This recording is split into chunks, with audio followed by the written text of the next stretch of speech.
하나님의 말씀이 우리를 어떻게 그분의 백성으로 만들어 가시는지 보기 위해 이곳에 모인 말씀 공동체입니다. 우리 모두 이 사실을 기억합시다. 하나님이 여러분 모두와 함께 하시기를.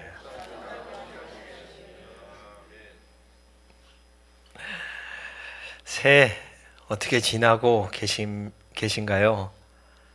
잘 지나고 계십니까?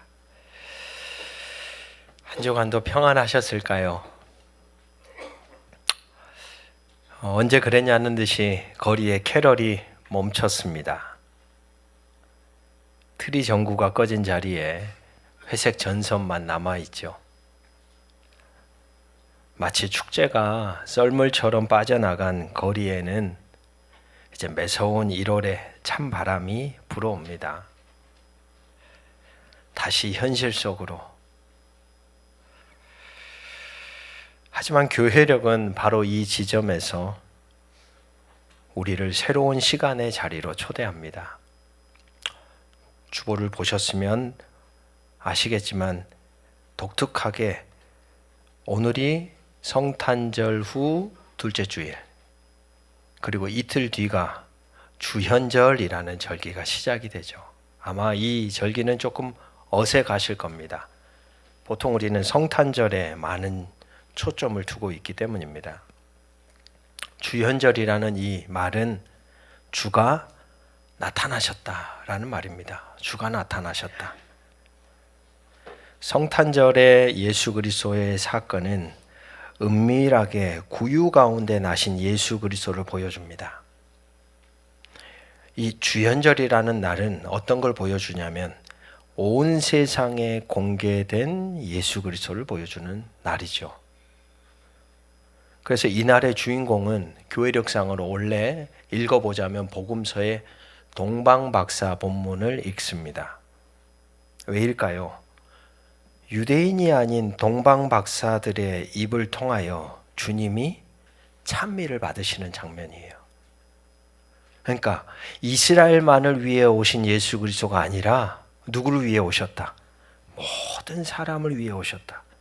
그러니까 어떻게 보면 오늘 우리에게 더 중요한 날은 성탄절보다는 주현절에 있는 것이죠. 구원의 문이 이방인들에도 열린 사건. 어떻게 보면 이 주현절이라는 날은 같이 한번 따라해 봅시다. 우리가 초대받은 날. 우리가 초대받은 날이죠. 우리가 초대받은 날. 주현절은 2000년 전 캄캄한 어둠을 뚫고 오신 아기 예수가 이방인들에게 빛을 드러낸 사건입니다. 그러나 과거의 회상이 아닙니다. 동방박사를 인도했던 그 별은 이제 하늘에 없습니다. 대신 주님은 바로 이 교회력의 절기 가운데 서 있는 우리를 같이 한번 선포해 봅시다. 이 땅에 별로, 우리를 이 땅에 별로 세우십니다. 우리를요. 세상은 보이지 않는 신을 믿지 않습니다. 다만 신을 믿는다는 우리의 표정, 우리의 말투, 우리가 타인을 대하는 태도를 통해 신을 짐작할 뿐이죠. 즉, 우리는 세상이 읽는 성경입니다. 그들은 성경을 읽지 않습니다. 그런데 오늘 그렇게 믿고 살아가는 우리의 존재 자체가 세상이 읽는 성경이라는 거예요. 엄청난 일이죠. 같이 한번 고백합시다. 우리가 성경입니다. 할렐루야. 부담이 많이 되시죠? 세상이 우리를 통해 성경을 읽는다는 것. 부담이 되지만 참 거룩한 자리입니다. 하나님을 감히 어떤 인간들이 담아낼 수 있습니까? 그런데 하나님은 오늘도 그리스도 예수 안에서 우리를 통해 하나님을 읽어가는 글이 되도록 우리를 세상으로 다시 이 주연전의 날을 통해 우리를 부르셨다는 거예요. 이 엄중한 부르심 앞에서 2026년 우리 교회는 여러분들이 보시는 현수막에 적혀진 글귀처럼 있다. 그리고 말씀의 뿌리에서 생명의 숲으로라는 표어를 품고자 합니다. 파편화된 세상, 우리가 어떻게 주님 그리고 어떻게 사람들과 세상과 이어져야 할지 오늘 미가서의 말씀을 통해 함께 생각해 보고 싶습니다. 첫 번째입니다. 거래인가 사귐인가? 오늘 본문 미가서 6장은 하나님 앞에 선 백성들의 고뇌가 묻어납니다. 6절을 보십시오. 내가 무엇을 가지고 여호와 앞에 나아가며 높으신 하나님께 경배할까? 내가 번제물로 1년 된 송아지를 가지고 그 앞에 나아갈까? 참 이 질문이 아름다운 질문 아닙니까? 하나님 앞에 무엇을 가지고 나아갈까? 어떻게 하나님을 경배할까? 질문자의 미간에는 주름이 깊습니다. 그는 초조합니다. 1년 된 송아지를 끌고 옵니다. 부족할까 싶어 수천 마리의 양을 거기에다가 더하죠. 올리브유를 강물처럼 쏟아붓습니다. 그래도 불안합니다. 급기야 눈에 넣어도 아프지 않을 맏아들을 번제단 위에 올리는 상상을 합니다. 여러분, 이것은 열정이 아니라 공포처럼 느껴집니다.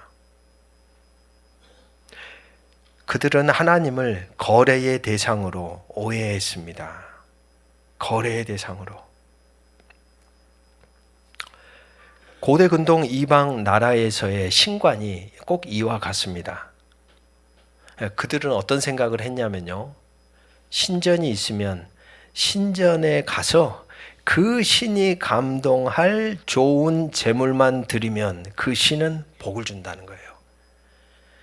그러니까 유대교 신앙, 이 구약 성서에 나타난 하나님을 믿는 신앙인들 외에 다른 이방 모든 나라들은 그런 신관을 갖고 있습니다.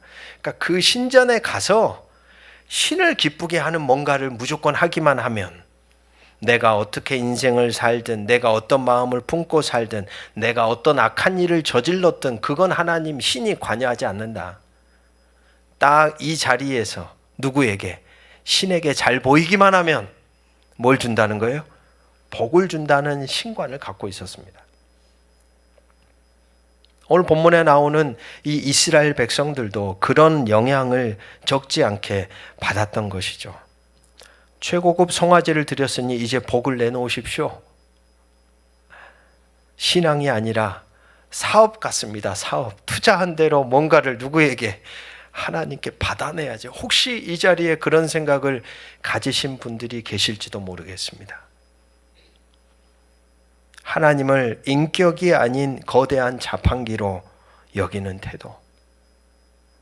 동전을 넣었으니 원하는 결과가 나와야 한다는 논리. 과연 이것이 건강한 신앙일까? 저는 생각해 봅니다. 사랑하는 성도 여러분, 우리가 하나님을 규정하고 조종하려고 할 때의 신앙은 반드시 길을 잃게 되어 있습니다. 감히 누가 누구를 조종할 수 있습니까? 감히 누가 누구를 깎아낼 수 있다는 말입니까? 하나님은요, 거래의 대상이 아니라 우리가 그 앞에서 신발을 벗고 경외함으로 서야 할 떨림의 대상이죠. 각자 도생의 시대에 우리도 이러한 유혹 앞에 동일하게 서 있습니다. 아무도 나를 지켜주지 않는다는 불안이 엄습할 때 우리는 하나님께조차 무엇을 들고 가서 우리의 안위를 보장받으려고 합니다. 하지만 하나님은 우리의 손에 들린 예물이 아니라 당신을 향해 드는, 같이 한번 선포합시다. 얼굴을 원하십니다. 우리가 무엇을 들고 왔느냐에 집중하시는 분 아닙니다. 하나님이 과연 이게 얼마나 하나님께 의미가 있을까요? 성경을 보십시오. 하나님의 시선은 철저하게 존재에 있습니다. 그 사람입니다. 그 사람에게 관심이 많으신 거예요. 그 사람이 가장 중요한 거예요. 예물보다 우리의 존재, 우리의 상태가 그분께는 더없이 중하다는 말입니다. 그리고 그 사람의 존재됨은 무엇을 통해 드러날까요? 반드시 관계 안에서 드러나게 되어 있습니다. 하나님은 미가 선지자를 통해 단호하게 말씀합니다. 수천 마리의 양, 강물 같은 기름 괜찮아. 나 그거 필요 없어. 그리고 진짜 원하는 것을 보여줍니다. 8절에 사람아 주께서 선한 것이 무엇임을 내게 보이셨나니. 여기서 선한 것은 종교적 체크리스트가 아닙니다.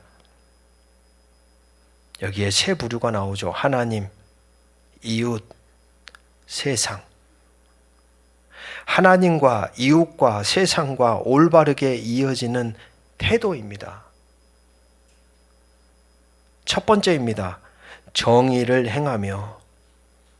이것은 세상과 올바르게 이어지는 질서입니다. 단순히 법을 지킨다라는 의미가 아닙니다. 나의 이익과 욕망을 위해 약자의 눈에서 눈물을 흘리게 하지 않는 것. 나의 이익과 탐욕을 위해 피조세계로 하여금 탄식하게 하지 않는 것.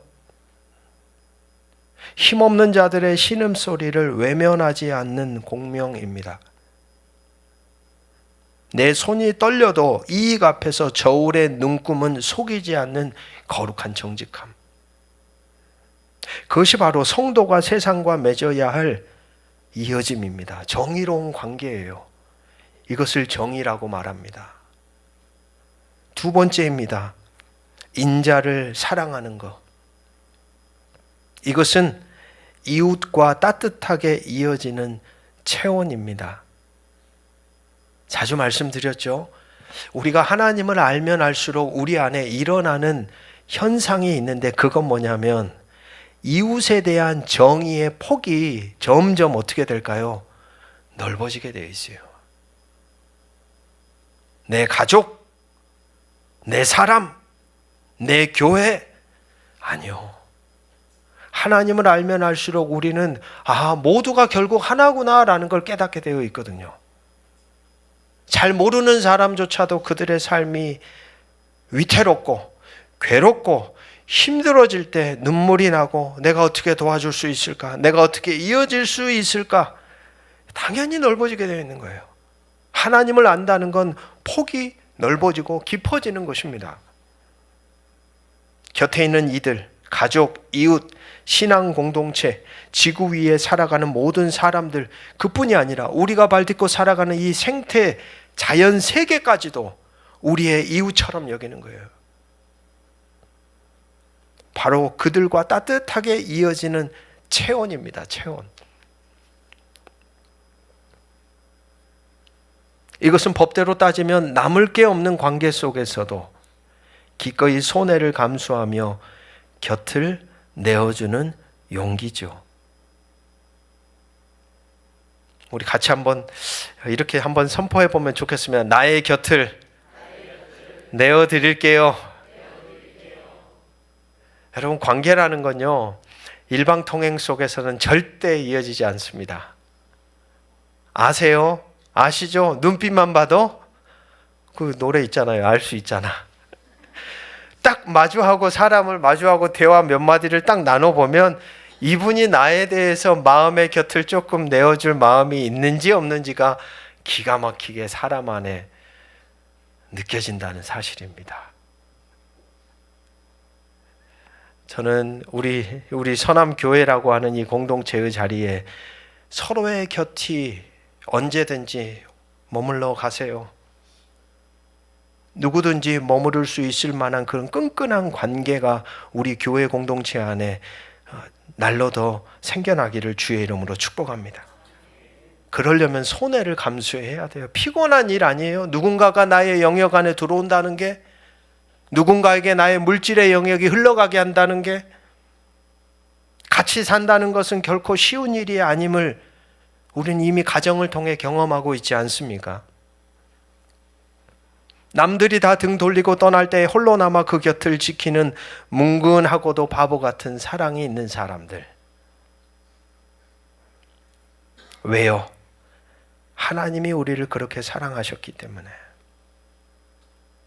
하나님이 우리와 그렇게 이어져 주셨기 때문에.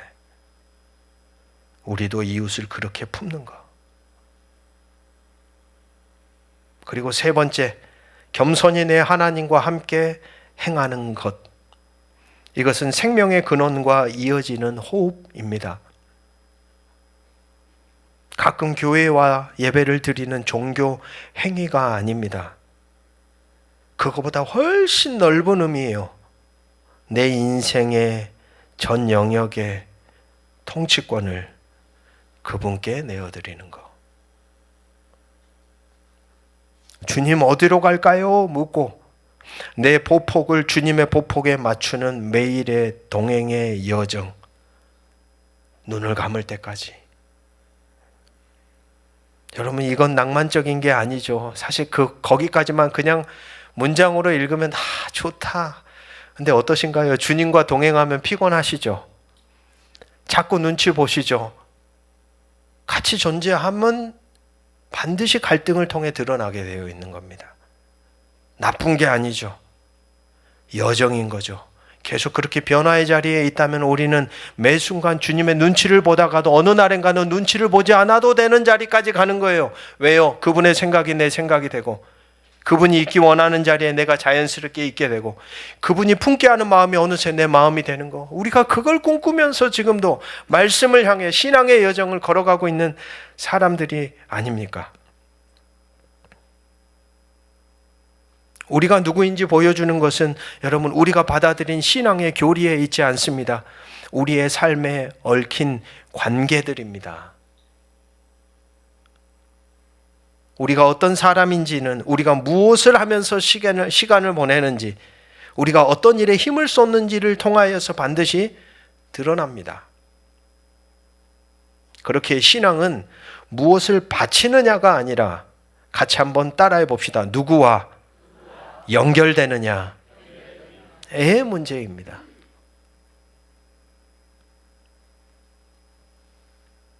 마지막 세 번째입니다. 같이 한번 따라해 볼까요? 숲을 이루는 나무처럼 하나님은 우리가 들판에 홀로 선 나무가 되기를 원치 않으십니다.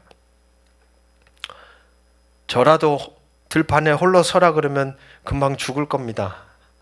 자신이 없습니다, 사실. 인생. 그래서 2026년 우리는 서로에게 기대어 울창한 생명의 숲이 되고자 합니다. 가보진 않았지만 사진으로 보니까 엄청난 곳이더라고요. 미국 유타주에 판도라고 하는 불리는 사시나무 숲이 있습니다. 가보신 적이 있으실까요? 축구장 약 80개의 사이즈입니다. 은행나무 같은 나무더라고요. 그 땅 위에서 보면 그곳에 몇 그루의 나무가 있냐면 47,000개의 나무가 심겨져 있습니다. 분명 제각각 서 있습니다. 표면에서 볼 때. 그런데 그 땅 안을 이렇게 들여다보면 이 나무의 나이가 약 8만 년 됐다 그래요. 8만 년? 8만 년요. 8만 년. 땅을 파보면 놀라운 사실이 드러납니다. 모든 나무가 하나의 거대한 뿌리로 얽혀 있다는 거예요. 이렇게. 겉모습은 다른데 그들은 한 생명입니다. 숲의 나무들은 땅 속에서 손을 잡고 있는 겁니다. 여러분, 아름답지 않습니까? 위로는 자기들의 인생의 나무를 막 피워가면서도 보이지 않는 땅 속에서는 홀로 살 수 없는 존재들입니다라는 메시지를 품고서 서로가 서로를 이렇게 이어주고 있는. 재밌는 건 뭔 줄 아십니까? 영양분이 부족한 동료가 있으면 영양분이 많은 나무의 영양분이 그 영양분 없는 나무를 향해서 양분을 공급해 주는 구조예요. 숲은 나무들이 서로를 살리는 가장 완벽한 생명 공동체입니다. 아마도 이 숲은 본능적으로 아는 것 같습니다. 함께 연결되어 있다는 것, 이것이 생존의 비결이라는 것을, 절대 홀로 살 수는 없다. 올 한 해 우리도 이러한 숲을 좀 닮아 가보려고 합니다. 있다. 이어지는 사람들. 첫 번째 말씀의 뿌리로. 어떤 인생도 외롭거나 고독하지 않을 수 있습니다. 하나님의 말씀이 있는 어느 곳이든 우리는 그분과 함께 존재할 수 있습니다, 여러분. 이건 엄청난 위로입니다. 곁에 사람들은 많지만 정작 내 인생이 외롭고 고독할 때가 있죠. 말로 표현할 수 없는 문제와 당황스러운 사건 앞에 내 존재가 뒤틀릴 때도 있죠. 예외 없이 2026년이라는 시간 속에 우리는 원하든 원치 않던 각각의 자리를 우리는 또 살아가야 할 겁니다. 그러나 위로가 되는 것은 늘 말씀하시는 하나님이 계시다. 그 하나님이 한결같이 우리를 향해 말씀하고 계시다는 이 사실이 우리에게는 참 위로가 됩니다. 말씀의 뿌리로 깊게 이어지십시오. 공예배와 묵상, 또 마련한 기도의 훈련의 자리를 통해 여러분의 존재의 뿌리가 깊어져 가기를 주의 이름으로 축복합니다. 두 번째는 우리의 사랑의 곁을 내어주며 있는 것입니다. 모든 나무의 줄기에는요, 두 갈래의 길이 있습니다. 하나는 물관을 통해서 뿌리로부터 수분과 양분이 올라가고, 또 하나는 단물이 뿌리 쪽으로 내려갑니다. 이 두 관이 계속 왔다 갔다 하면서 이 나무라는 생명체는 유지가 됩니다. 한마디로 더불어 사는 것이죠. 누군가가 얻기만 하고 아무것도 내주지 않는 태도는 자신을 죽입니다. 잎이 뿌리를 죽게 하거나 뿌리가 잎을 죽게 하면 결국 나무는 사라지는 것입니다. 제가 작년부터 읽고 있는 책이 하나 있는데 가뭄비 나무의 노래라는 책입니다. 마틴 슐레스케라고 하는 바이올린을 만드는 악기를 만드는 사람이에요. 근데 이 책이 한 문장 하나하나가 참 생각할 거리를 많이 줍니다. 거기에 이런 대목이 있습니다. 더불어 살아가려면 각자의 몫이 다름을 인정하고 서로를 다 이해하지 못해도 서로를 신뢰해야 합니다. 다른 사람을 존중한다는 것은 그가 나와 똑같아지기를 바라지 않고 그의 소명과 장점과 능력을 있는 그대로 보는 것입니다. 자기 자신이 세상의 전부인 양 행동하지 않기, 주기만 하거나 받기만 하는 교만에 처하지 않기, 서로 다름을 관용하는 동시에 의식적으로 서로를 위해 살기. 이것은 미학적 사치가 아니라 살아가는 데 꼭 필요한 조건입니다. 26년 우리 교회 안에도 참 많은 만남과 관계의 자리가 아마 생겨날 겁니다. 목장 식구들과의 만남, 주보에 별지로 넣어놓은 것처럼 목장 식구들이 있습니다. 또 예배를 통한 만남, 기타 제가 소모임으로 공지를 해서 함께 만나는 자리를 마련하는 또 만남이 있을 겁니다. 바로 그러한 삶의 자리를 통해 서로의 눈을 맞추겠습니다. 판단하지 않고 정죄하지 않고 있는 그대로 만날 수 있는 안전한 자리를 저는 세워가려고 노력할 겁니다. 이곳은 내가 가면을 쓰지 않아도 되겠구나. 내가 좀 숨 쉴 수 있겠구나. 그런 자리들이 교회 공동체, 관계의 자리에 많아질 때 어쩌면 우리는 숨을 쉴 수 있지 않을까. 또한 저희 교회에는 공동금고라는 하나의 제도가 있습니다. 소정의 예물을 공동금고라는 명목으로 드려주시면 목회자인 제가 우리 교회 공동체 안에 있는 구성원들 가운데 경제적인 부분에서 필요한 이들에게 조용히 교회의 이름으로 도움을 드립니다. 막상 목회 현장에 있어 보면 가장 가까운 교우들을 돕는 것이 쉽지 않다는 것을 자주 느꼈습니다. 그래서 몇 년째 동일하게 이것을 해오고 있습니다. 아마 여기에는 이런 마음이 서려 있습니다. 당신이 아프면 나도 아픕니다. 당신이 힘들면 나도 힘듭니다. 이것이 우리 공동체만의 거룩한 생존 방식이라는 생각이 듭니다. 그리고 마지막 세 번째입니다. 교회의 담장을 넘어 세상의 숨구멍으로 이어가 보려고 합니다. 우리만의 딴뜻한 온실 안에 머물지 않겠습니다. 우리들만의 세상을 만들지 않겠습니다. 1층에 꾸며놓은 소예배실 안뜰 순천 시민들에게도 열어놓고 그분들이 와서 차라도 한 잔 마실 수 있도록 제가 자리를 마련하고 작년부터 그런 만남의 자리를 이어오고 있습니다. 그래서 신앙인이든 신앙인이 아니든 교회라는 곳이 참 쉼이 있는 곳이구나라는 자리를 계속해서 만들어 가려고 합니다. 그리고 저희 교회는 전체 예산의 10분의 1을 반드시 곁에 있는 이웃에게 흘러가게 하는 예산을 책정했습니다. 세상을 향해 가진 것을 흘려보낼 때 교회는 세상의 희망이 됩니다. 사랑하는 교우 여러분, 한 해 이어지기 위해 노력했으면 좋겠습니다. 홀로 계시지 마십시오. 같이 이어져서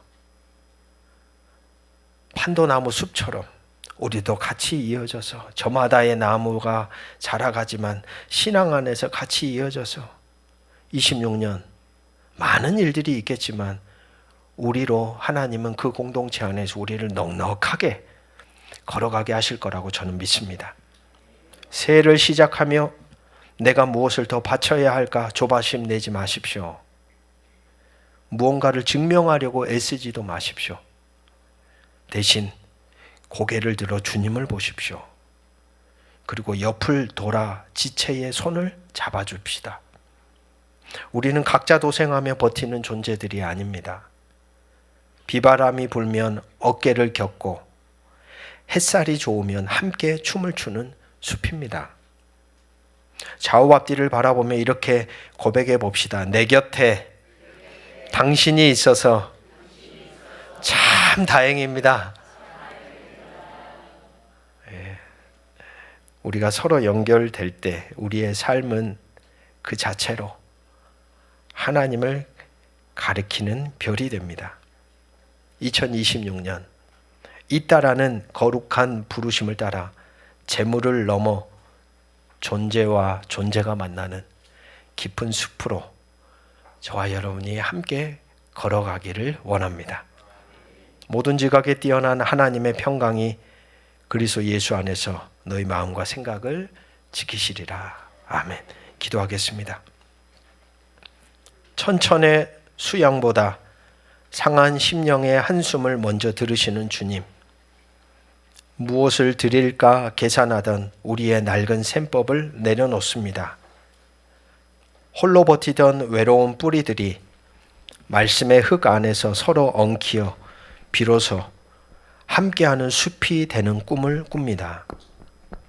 우리의 넉넉함이 누군가의 가난과 이어지고 우리의 숨결이 숲의 바람과 이어지며 우리의 걸음이 주님의 보폭과 이어지는 2026년, 재물을 넘어 존재로, 거래를 넘어 관계로 우리를 부르시는 그 음성에 오늘 우리의 삶을 잇습니다. 주 예수 그리스도의 이름으로 기도드립니다. 아멘.